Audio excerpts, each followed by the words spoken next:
good, people? I honestly don't even know where to start with the ASUS Z11 ITX enclosure. It seems like it's a showpiece, it's a really unique piece, it's doing many things completely differently than what we've come to expect from an ITX market, but it's also really inconvenient to work with. It's kind of hard to handle in terms of the assembly procedure. So who is this case for and why does it exist? I spent the last 3 days working with the Z11 and it brings many unique features that I haven't seen anywhere yet, like the 11-degree motherboard angle, giving you more room behind the motherboard tray for cables and apparently better cooling too. It's a showpiece that gives you the flexibility of orientation, either vertical or horizontal, with the GPU always on display and the glass on the side too. It's also the build quality element here is absolutely incredible.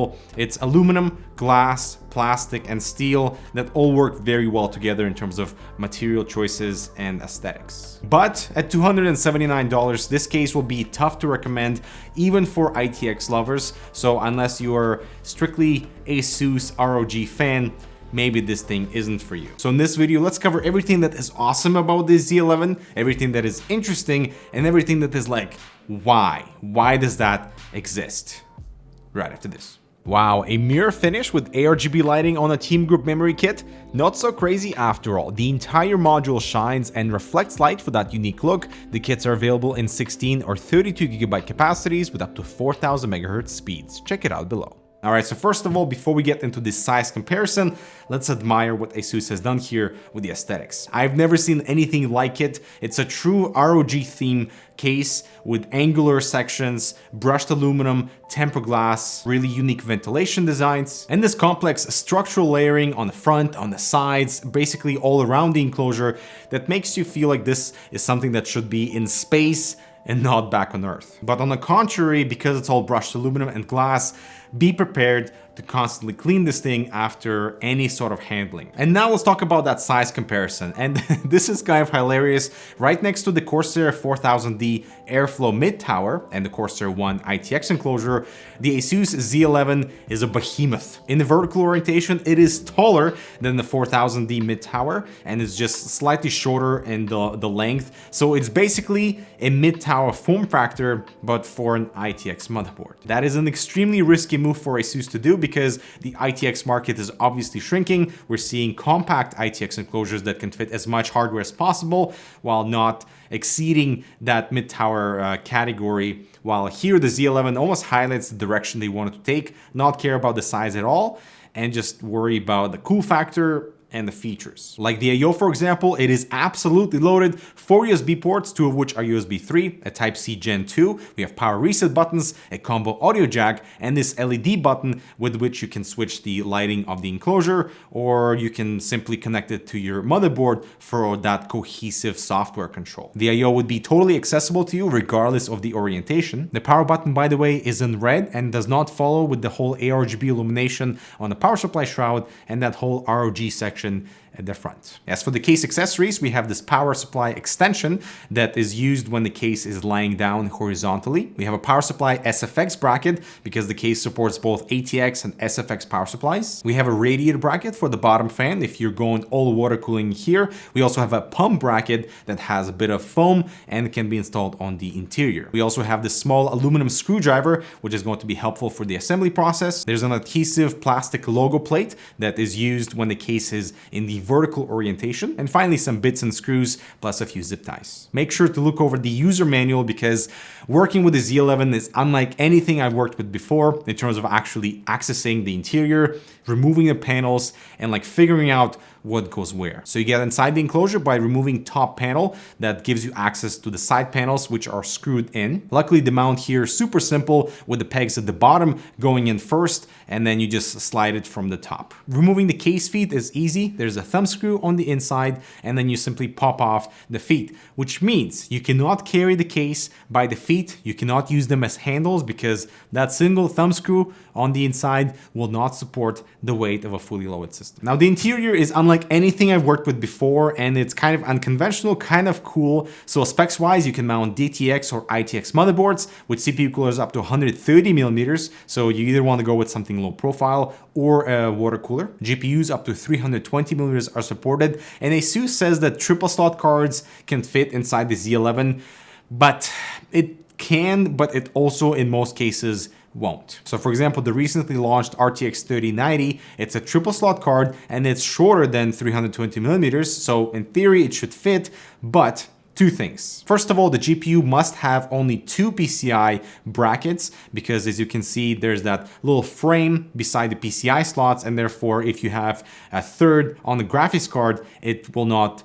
grant you access. It clearly will not fit there. Secondly, if your GPU only has the 2 PCI brackets, but is a triple slot design, that should fit, but then your cooler will be right against the glass. That is another visual compromise where the graphics card will be pretty right against the glass there, but it will be kind of choked despite having some ventilation at the front with its own removable filter that you kind of pull down and remove for cleaning. And we also have some ventilation on the side with its own fine dust filter. As for dust protection for the rest of the enclosure, both the front and back panels have a built-in fine mesh with removable pieces for the sides. There's also a dust filter for the feet panel that is shaped around the ventilation pattern, which makes me think like the tooling for this enclosure must be absolutely expensive, which makes sense why this cost $279. Now for CPU cooling, if you're not going with the 130mm CPU low profile tower, we have a 240mm radiator support on the side of the motherboard, but you have to remove this SSD bracket that can mount 2 SSDs. Therefore, your storage is already sort of compromised and limited if you're using that space for a 240 radiator. And of course, in this horizontal orientation with the radiator at the bottom and the bump above it, that will cause some issues in the long term for this AIO. Even if you're going with a custom water-cooled route, it's going to be the same situation because the pump will have to be above the radiator. Now the case comes equipped with 3 140mm 1400 RPM fans, which are really powerful and they are a bit loud at full speed. But it helps tremendously with cooling, especially in this horizontal orientation where you're not blocking too much of that intake with the single 140mm fan near the power supply, which by the way is on a separate platform, so it does not interfere with the power supply compatibility. So you can mount a really long power supply that might overlap with the fan if you remove that little angular shroud there, but at least you will always have a fan for intake at the bottom near the power supply. Speaking of power supplies, since the shroud is so massive, full-size ATX unit are compatible, and also the bracket at the back is slightly extended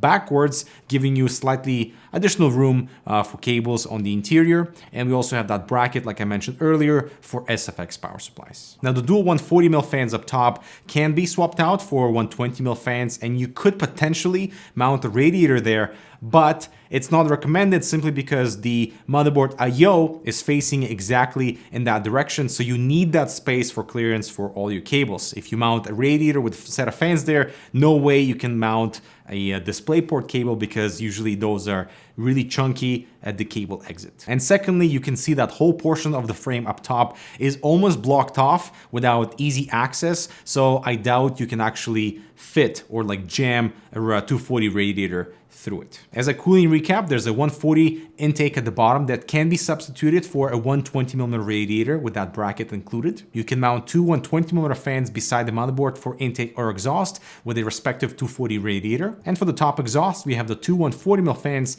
with spacing for 120. This type of cooling potential for an enclosure this massive, it seems like other things were prioritized. So in terms of GPU clearance, I would say anything that is 6 centimeters in width should satisfy and it should fit no problem, up to 320 millimeters in length. And in terms of the height of the GPU, you have about 4 centimeters away from the PCI slot for the GPU height. So tall graphics cards should be fine. Wide graphics cards up to 6 centimeters should be fine too, up to 320 meters in length. Millimeters. Yeah, millimeters. As for the motherboard tray, you can clearly see that is angled at 11 degrees, and that gives you a lot of space behind the motherboard tray for all your cable work. And we also have that cable cover in front of the motherboard onto which you can mount a 2.5-inch drive. So storage isn't totally compromised if you do decide to go with this configuration. But of course, M.2 drives on your motherboard is what I would recommend doing. One of the best features about this case, especially for ITX, is the hub at the back. Not only do we have 6 4-pin fan connectors that that you can connect everything into it. You don't require little splitters for your motherboard because usually ITX motherboards don't have a million 4-pin fan connectors. But we also have 3 5-volt addressable headers, which means you can connect other accessories like my Lian all-in-one cooler, plug directly into the hub, so I can control all the lighting via the hub via my motherboard. And we also have 2 internal USB 2 pass-throughs in case you're running an all-in-one cooler or maybe another hub.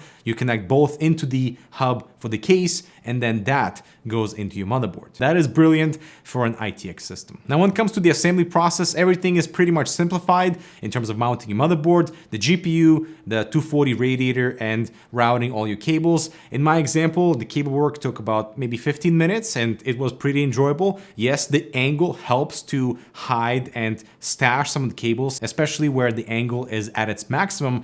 However, all the IO cables are pretty chunky, and that leaves you little room to actually compress everything because the side panel is totally flat against that section. One word of caution during assembly: when the case is in the vertical orientation without the bottom panel installed, the fan actually has tiny rubber bits to prevent it going directly against the surface that you're working on. So just be careful with that. But my issue with cable management wasn't routing everything, but actually connecting things into the motherboard, like your USB ports, display ports, your Ethernet cable. And that is because the motherboard is facing up. Therefore, all your IO is internal, meaning you have to plug in everything from the back panel and route it into the motherboard, which is extremely difficult to do because the room isn't enough, especially reaching the graphics card. That was like the most challenging for me. And imagine having to replace a USB cable or replug something in. That is going to be a nightmare. Not only because you have to remove the side panels, which requires to remove at least 3 panels, so the back panel, the top panel, and the side panel as well, but you also have to take into account the orientation of your enclosure because both of those introduce different challenges for your motherboard in and out cables. You will have to shut down the system or turn off the top fans when you're replugging anything into the motherboard, and especially when doing anything for the GPU cable routing, because that DisplayPort cable is absolutely massive and it touches the top fans. I had to reroute it so that it touches the fan frame and not the blade. Furthermore, I wish that ASUS had built in the power supply adapter somewhere on the inside, because in the horizontal orientation, using that 90-degree adapter, I mean, you have to follow a particular assembly procedure, like plugging it in and routing it through the little feet so that it exits on the right side. You have to think about so many things for this thing to look good. At the end of the day, you have the power supply cable that will be at the front, while all your IO cables will be at the back. You will have no issues cleaning up the interior, but it is all the exterior cables that will look kind of messy. I wish they would have put more thought into exterior cable management, because going from horizontal to vertical orientation requires a bit of cable readjustment. As for cooling, I was surprised to see this massive temperature difference in horizontal versus vertical orientations. In horizontal position, our GPU is so much cooler, and my thinking is that because the front fan is unobstructed, so we have this front to back constant column of air, versus the case in the vertical orientation where the bottom is basically just choked. When we compare temperatures versus other ITX cases, yes, the GPU is much cooler in horizontal orientation, so that's a positive. But to be honest, for this size of an ITX case, I was expecting to have a bit more variety in cooling potential, larger CPU towers maybe, and more water cooling support. After having worked with the Z11, I still can't pinpoint who this case is for. It's not for ITX lovers, because cases like Case, Dan Case, the new NR200 from Cooler Master, while it's slightly bigger in the ITX space, it is much smaller than this guy, and actually is much cheaper and offers much better cooling capacity and potential. The unique part of the Z11 is its design and this direction of like, we're gonna release something that is completely out of the ordinary. We should give ASUS some props for trying to do something risky like that, but of course, at this price point, it's such an inconvenient external cable management because the motherboard is facing up on the interior and not is facing on the external side that is easily accessible, like normal. I think the demise here really lies in that flexibility of orientation, because if it was just one position that was available, then ASUS could have focused their attention on making sure that the motherboard I/O is facing on one of the sides on the exterior, so that you don't have to deal with this whole internal cable management. But you do have that vertical orientation, which gives you worse cooling. It does look cooler though, but temperatures do suffer. My favorite part about the Z11 is its design. I love all the paneling, all the layering for glass, the brushed aluminum, the designs of the ventilation, all this like angularity for the enclosure. But I still would not recommend this for anyone looking for an ITX experience unless you're looking for a challenge. Alright guys, I'm Dimitri, thanks so much for watching, check out this other relevant content, subscribe for more, I'll talk to you in the next video. Let me know what you think about the ASUS Z11. I know it's going to be majority of like, no, but for people who do, what is your favorite part about this case? Alright, talk to you guys next one.